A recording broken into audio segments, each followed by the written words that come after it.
So I was pretty sure Derek tried to kill me.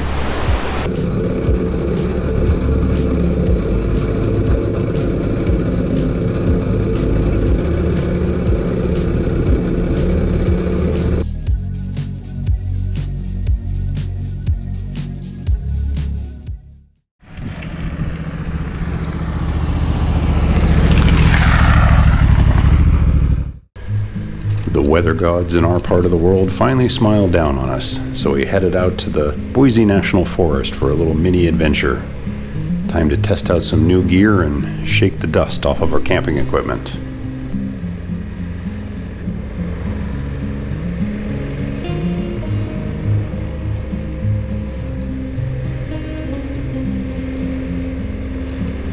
Our plan was to find some connecting fire roads that would eventually link us up to a portion of Section 2 of the Idaho BDR.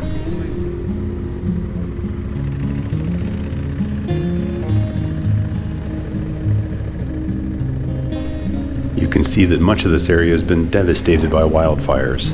The most recent one was the Pioneer Fire in 2016.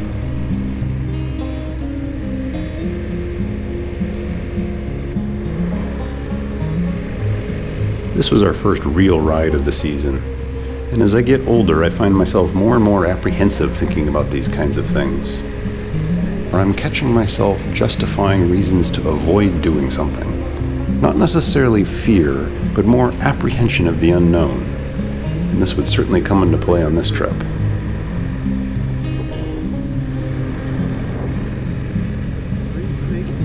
Before long, we ran into our first obstacle.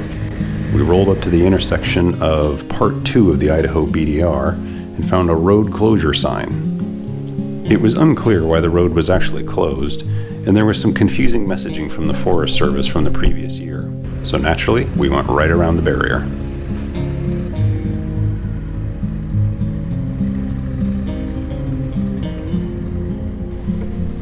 And eventually, we found out why.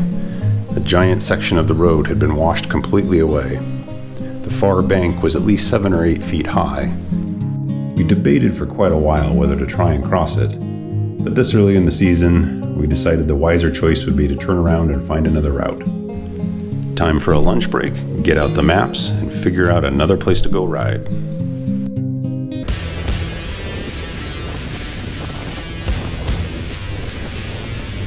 I distinctly remember as soon as we started up this road saying, "It looks really steep and rutted." There was no easy way to turn around, and before too long we were committed and had to keep on going.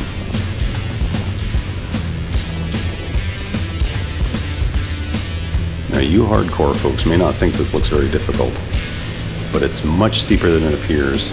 Very rutted, very loose soil. This was way above my skill level. I didn't have many options other than just give it full throttle and hold on.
Once we got to the summit and my heart rate came back down, we continued exploring our new route.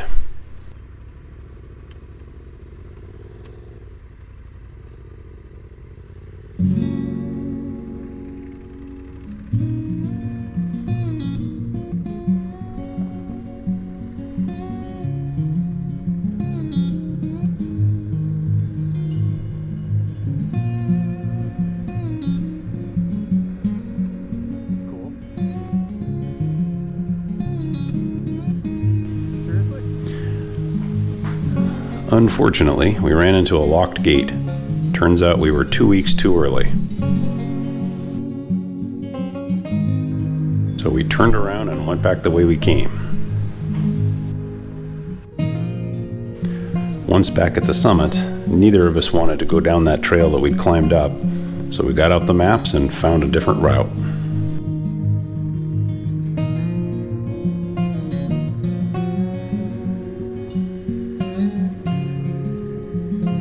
One more stop to recheck the maps, and off we went.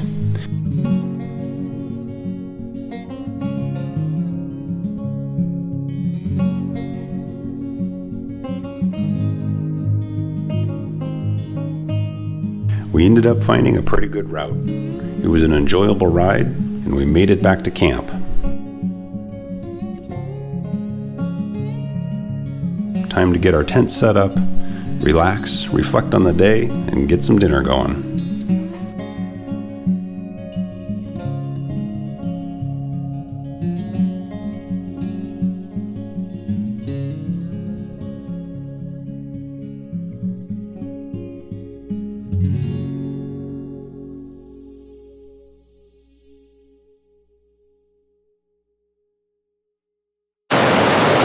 Thoughts on the day? It was a challenge. It was an adventure for sure.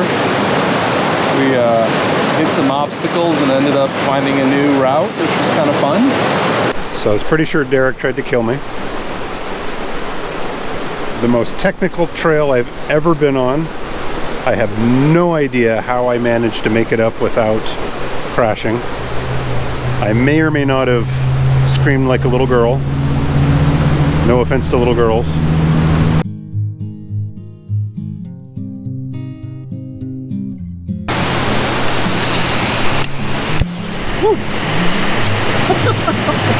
Whoa! You all right?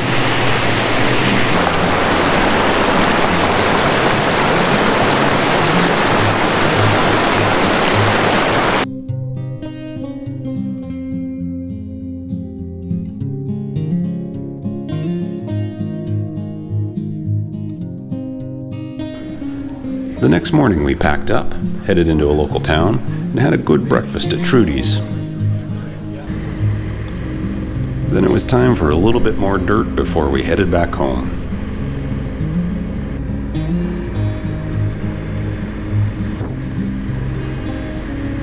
Reflecting back on this mini adventure, I'm not sure why I've started feeling more apprehensive as I've gotten older.